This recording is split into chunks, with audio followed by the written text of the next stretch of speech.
Hey guys, so week one is over. It's now Sunday. Tomorrow is Silent Monday number two. Um, so, what have I observed? Well, I think I actually learned more from the week of speaking after a silent day.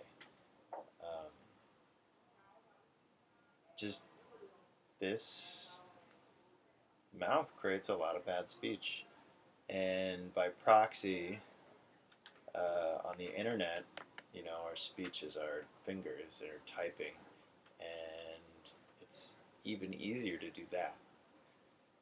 So, a lot of people, most of the stuff that I've observed on Monday was just people getting used to this and not understanding it, and some people getting it right away, and some people taking a while, whether by talking to other people about it while I'm sitting there or figuring it out as they're talking to me and realizing that I'm not responding. A couple people actually spent a few minutes talking at me even after they'd read the sign that said I was practicing silence and not quite getting it while I'm standing there and just listening. I think it's interesting because as soon as you make it a project, as soon as you put a sign on, sorry, it's a little windy in here. Um, as soon as you put a sign on your chest and say, "Oh, this is a special thing I'm doing," people start to get a little crazy. um, One friend looked at me and said, it's probably more interesting now, like looking around, listening to the conversations in the room, and you probably are like, oh, other people need to be silent too," which is not really the goal. It's not to judge anybody. One thing I think that people have a hard time with is just like when people abstain from other things like alcohol or drugs, which is not as big of a deal. Better example is when people abstain from meat and say, "I'm a vegetarian," or "I don't eat meat." Inevitably, there is someone who will say, "Well, why don't you eat meat? What's the reason? Is it for health reasons? Is it for moral?" And there is a tendency to get defensive if you do eat meat when someone doesn't eat meat because you have this feeling like, well, if they're not doing it, it must be a judgment on me, right? So they want to make sure, oh, is it for moral reasons? Is it for health reasons? Is it... And I'm also abstaining from meat, except for fish, for 3 months too. Um, but like, that's not a big deal for me. This is more like you need to speak to other people usually, and so I need to do a sign for other people's benefit, right?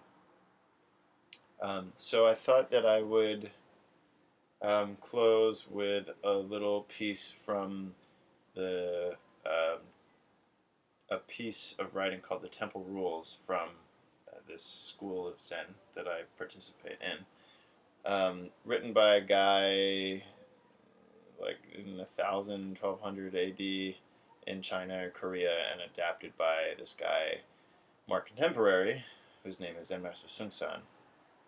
And it's things like on keeping the Bodhi mind, which means enlightenment mind, on action, on listening to the Dharma talk, on eating, on formal practice.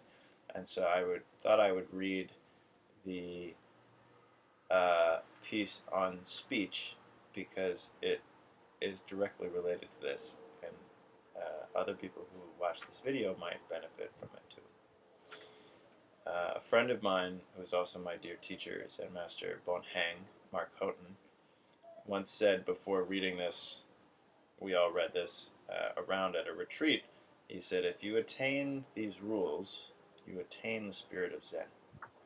So I'll put a link to this text in its entirety in the comments section, and so you can read the whole thing and see what he meant by that. Okay. So this is section 4 on speech. Your evil tongue will lead you to ruin. You must keep the stopper in the bottle. Only open it when necessary. Always speak well in the manner of a bodhisattva. Do not use vulgar language in the temple. If you come upon two people fighting, do not provoke them with angry speech. Rather use good words to soothe their anger. Do not make the bad karma of lying, exaggerating, making trouble between people, or cursing others. And then there's usually a poem. Once a man spoke incorrectly and was reborn a fox for 500 generations. After he heard the correct speech, he lost his fox's body. What is correct and incorrect speech? If you open your mouth, I will hit you 30 times. If you close your mouth, I will still hit you 30 times. You must grab the word head, kongan, and not let go. The dog is barking, woof, woof, woof. The cat is meowing, meow, meow, meow. So that's the temple rules on speech. And it is in that spirit that I am keeping the stopper in the bottle for most of Mondays. Now, on that note, one last piece of business is you might have seen me say functional silence. That means, as a friend of mine put it, so if some kind of injustice is going on, you would say something and call out. Yes.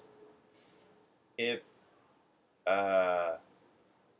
somebody who really doesn't understand and needs some help, I will give them help in the form of speech if that's absolutely necessary. If a teacher of mine needs something from me on Mondays and need me to speak, I will speak because that's important. But if it's just gabbing and socializing, then that's not functional and that's not important. So,